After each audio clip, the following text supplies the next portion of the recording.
안녕하세요. 김도환과 정진영 그리고 마이클 1편입니다.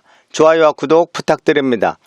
1946년 4월 9일 종로 YMCA 강당에서 이승만, 김구, 신익희 등 우익의 쟁쟁한 인사들이 모인 가운데 대한민청이 결성되고 감찰부장으로 김도환이 선출되었습니다.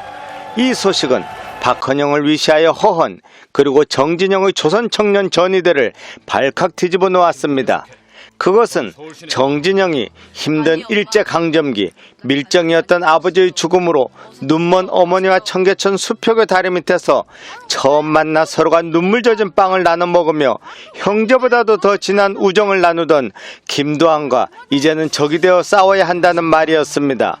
돌아와 김도환! 노동자, 농민 등 모든 사람들이 평등하게 살 수 있다는 공산주의 사상에 심취했던 정진영은 걸출한 입당의 만당과 신불출을 만나 제대로 된 공산주의를 배우게 되었고 해방 후 함께 전위대 생활을 하며 이제 이 땅에 지상 낙원이 오기만을 기다렸는데 김도환이 좌익인 전위대를 해산하고 우익의 대한민청으로 가버리니 정진영의 머릿속이 뒤죽박죽해졌습니다.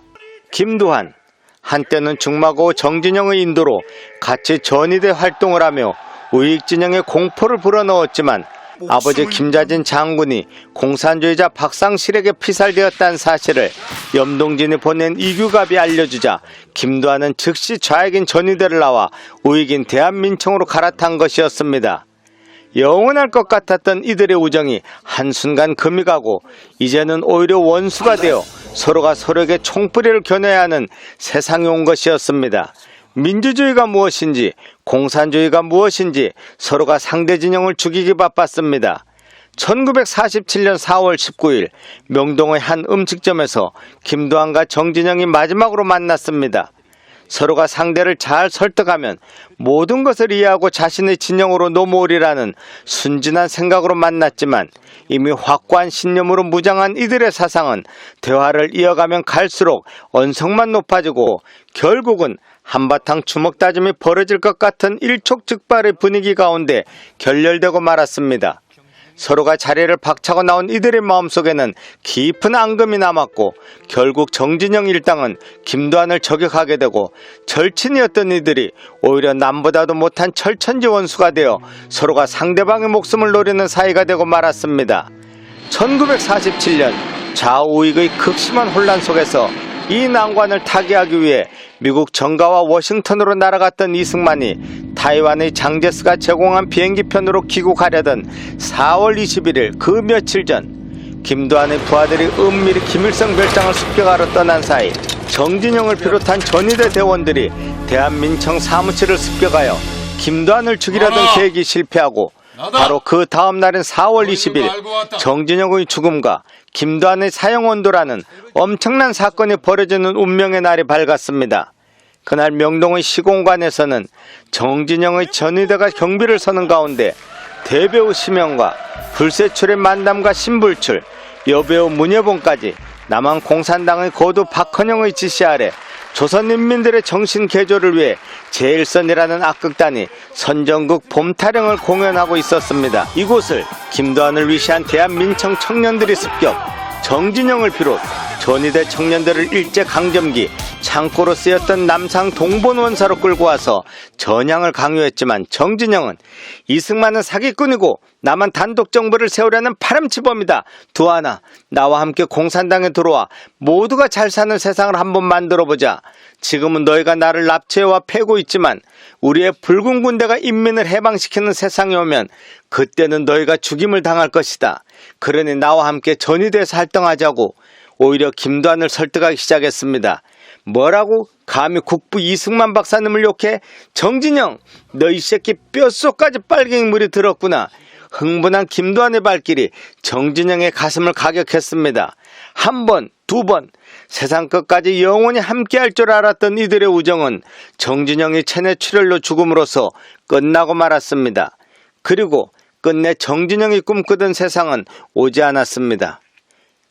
10명의 사상자가 난 시공관 혹은 대한민청 사건, 이때 시공간에 있던 전위대들의 신고로 미군이 들이닥쳤습니다.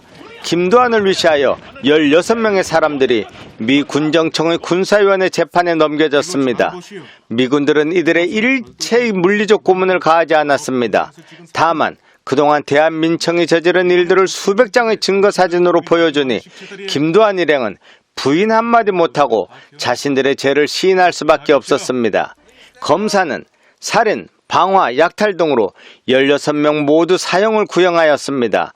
이에 김두한은 내가 책임자고 이 사람들은 내 명령을 들은 죄밖에 없다. 나만 혼자 사형시키고 이들은 풀어주라고 외쳤고 부하들은 형님 죽으면 같이 죽지 왜 우리를 빼려고 하십니까? 같이 죽읍시다 하며 서로 끌어안고 눈물을 흘렸습니다. 최종 선고를 앞두고 감방으로 돌아온 김두한은 내가 한 모든 일은 애국적 행동이고 이 나라 이 땅에 빨갱이 없는 나라를 건설할 일념으로 뛰어왔는데 이제 와서 모두 사형이라니 내일 선고날 대한남아의 기계를 보여주고 죽겠다 하는 결심에 식사로 나오는 시레이션 깡통에 병뚜껑을 갈아 옷 속에 숨겼습니다. 다음날 재판장에 선 김두한이 이런 불법 재판 못 받겠다 하는 외침과 함께 우통을 벗어 제낀 후 준비한 깡통 뚜껑으로 자신의 배를 확 그어버렸습니다. 하지만 이게 웬일입니까?